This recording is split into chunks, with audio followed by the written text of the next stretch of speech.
Starting to stream, and yes, we're live. We're back again, everyone. We're back with Princes of the Apocalypse from the 5th edition Dungeons and Dragons adventure module. As always, I am your game master, your friendly neighborhood game master, Ace the GM, as I am called, and I'm joined by the lovely players who call themselves Punishment. We're picking up where we last left off, everybody. Let's, first of all, why do we call ourselves Punishment? Because every week's a new You're pun. damn right it is. I'm going to hold you to that until this fucking thing's over. So what's our pun for this week?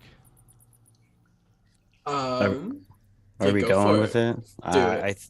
It's Do not a it. pun. I was informed, but slam poetry. Slam poetry. It's a double meaning indeed.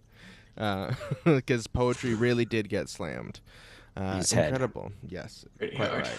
Indeed. Couple times. Yes, indeed, our party called Punishment, aka Slam Poetry, for this session, consists of these lovely players. These are my lovely players who are gonna partake on this continuing adventure.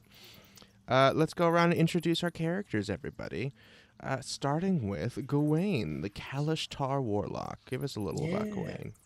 Itty bitty Gawain was raised by a couple pirates with his brother before his brother was brutally burned alive in a cave, and leading to him finding these lovely people. And then these lovely people went on an adventure with him where he met the Dream King, who kind of took over his life a little bit. But yeah, between all the people with a claim on his soul and all the people that Gawain has a claim on their soul, it's a good time. Indeed. And you just recently learned that someone else also has a claim on your soul. Very Yep, there's a exciting. second person. Indeed, yeah. A second entity, at least.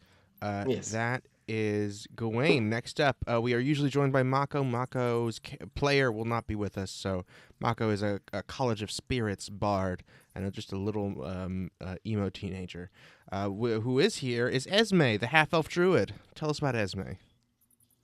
Esme is a Circle of the Moon druid. She was kind of abandoned by her parents, but she grew up with her aunt in a temple Mm-hmm. and then was sent to kind of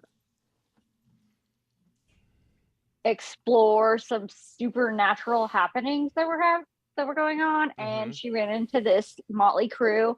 And she has almost died several times. She has had some of her new friends die as well. Hopefully we don't do that today. Hopefully that we need to part of the stop adventure that. is over. But hey, you never know. We also have Glorok, the Minotaur fighter. Give us just a little about Glorok.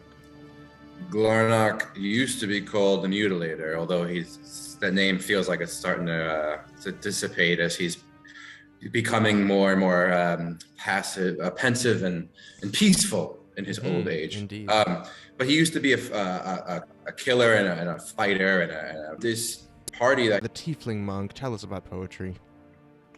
Oh, poetry's going through it right now. Grew up in a monastery, the way of the open hand, trained really hard.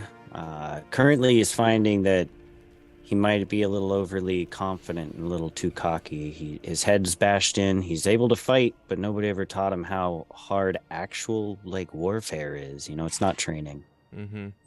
Indeed, and he's learning as he goes.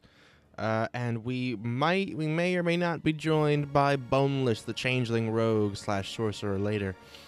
Boneless was for a long time trapped in an alternate reality where they were shuffled between different dimensions, much like on a television, but unfortunately Boneless does not know what a television is.